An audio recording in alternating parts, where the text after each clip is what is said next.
Pemirsa, ekonomi sulit, warga memilih untuk menahan belanja. Setahun 2 tahun ekonomi tak kunjung membaik, pusat belanja pun akhirnya kena imbasnya. Salah satunya adalah Grand Mall Bekasi, Jawa Barat yang semakin sepi dan akhirnya tutup.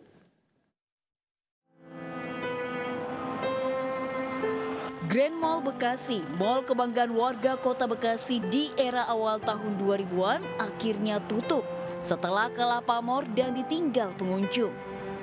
Seluruh tenan dan toko tutup sejak awal tahun ini, termasuk deretan toko pakaian, toko makanan, dan toko elektronik. Sebagian toko bahkan terpasang papan dijual. Hanya ada beberapa ruko di belakang mall yang masih buka, itu pun sepi. Tampak terlihat di sebelah yang kami laporkan ini, di mana sejumlah tenan-tenan pun mulai tutup, tak ada lagi aktivitas di dalam pusat perbelanjaan di kota Bekasi ini. Akibat mal ditutup, ribuan orang yang selama ini menggantungkan hidup dari mal kehilangan pekerjaan dan pendapatan. Seperti para penjaga toko hingga tukang becak di sekitar mal. Grand Mall Bekasi di Jalan Jenderal Sudirman, Medan Satria Kota Bekasi ini dulunya menjadi tempat favorit warga Bekasi untuk berbelanja atau berlibur bersama keluarga.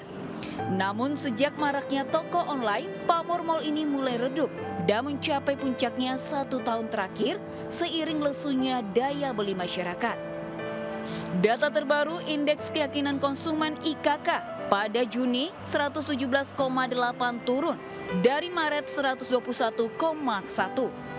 Angka ini mencerminkan pesimisme masyarakat dan lebih memilih menahan belanja. Dari Bekasi, Jawa Barat, Rahmat Hidayat, iNews melaporkan. Ya, bisa kalau Anda punya sofa atau kasur spring bed yang sudah tidak terpakai, sekarang nggak perlu bingung lagi untuk membuang. Cukup isi website milik DLH Jakarta dan sampah-sampah besar itu bisa dijemput ke rumah Anda secara gratis.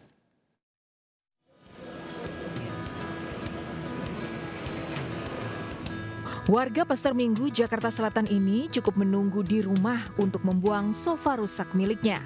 Tidak perlu repot karena tim Dinas Lingkungan Hidup Jakarta kini bisa menjemput dan mengangkut sampah ukuran besar langsung ke rumah warga tanpa dikenakan biaya alias gratis. Tak hanya sofa, warga juga bisa membuang lemari, kasur spring bed, meja, dan furnitur besar lainnya. Layanan ini dibuka agar limbah furnitur warga Jakarta ditangani secara tepat dan bertanggung jawab, bukan asal buang yang justru bisa mencemari lingkungan. Saya sih sangat senang sekali ya, karena ini divan secara ukuran besar tidak bisa diangkut oleh sampah reguler. Jadi agar tidak mencemari lingkungan Jakarta. Untuk bisa mendapatkan layanan jemput gratis sampah besar, Anda cukup mengajukan permintaan layanan angkut di website lingkunganhidup.jakarta.go.id dan klik layanan Bulky Waste. Setelah dilakukan verifikasi dan disetujui, tim DLH akan membuat jadwal penjemputan sampah. Semua pengajuan Anda bisa dipantau melalui website seperti Anda memantau pengiriman paket barang. Selain bisa dijemput langsung di rumah, warga juga bisa membuang sampah ukuran besar di 40 titik lokasi yang tersebar di seluruh kota Jakarta. Dari Jakarta, Amrina Rida, Rizky Julianto, iNews melaporkan. Ya, setelah dijemput di rumah warga, sampah ukuran besar akan dibawa ke TPS untuk disortir. Sudah ada Amrina Rida di TPS di Jakarta Selatan. Rida, selamat siang. Mau diapakan nanti sampah-sampah ukuran besar di situ?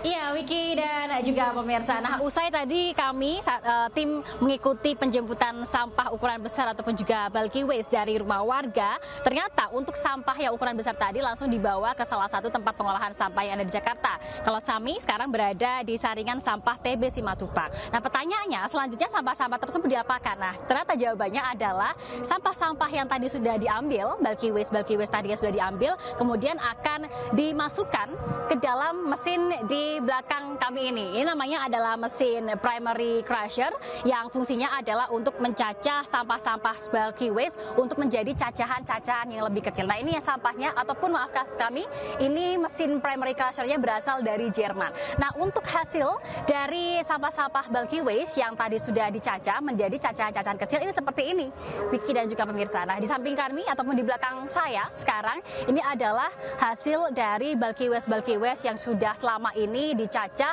dan juga kemudian diolah menggunakan mesin primary crusher. Ini adalah campuran sebenarnya tidak hanya sampah bulky waste saja, namun juga sampah-sampah organik, sampah-sampah dari kali yang diambil oleh saringan sampah TB Simatupang yang tadi diolah. Dan tidak berhenti di sini, Wiki dan juga pemirsa. Setelah untuk sampah-sampah yang cacahan-cacahan kecilnya ini ditumpuk di sini menggunakan mesin primary crusher, ini nanti cacahan-cacahan ini akan diolah kembali menggunakan mesin yang kedua yang dinamakan secondary crusher. Nah, untuk mesin secondary crusher ini adalah mesin yang berasal dari Austria. Nah, nanti untuk hasil dari cacah-cacahan ini yang kemudian diolah menggunakan mesin secondary crusher, ini akan menghasilkan dua output. Output yang pertama ini adalah material kompos ataupun juga pupuk kompos yang tentunya difungsikan ataupun juga berfungsi sebagai media tanam yang bisa digunakan oleh masyarakat untuk bercocok tanam ataupun juga digunakan di bidang pertanian. Dan tadi kami melihat hasilnya bahwa untuk media tanam tersebut ini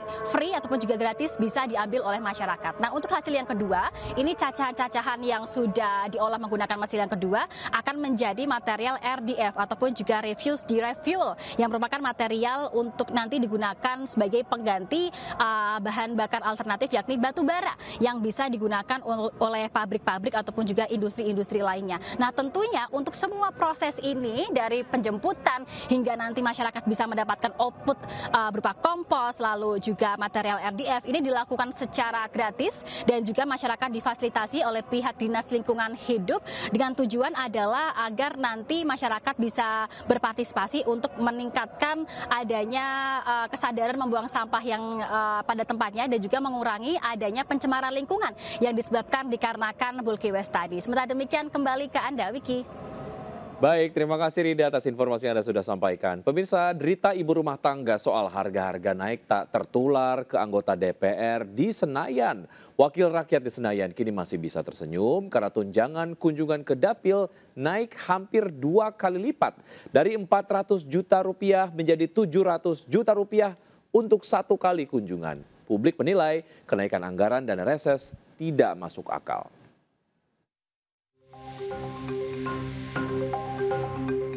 Ibarat patah tumbuh hilang berganti, seperti itulah fasilitas untuk wakil rakyat di DPR.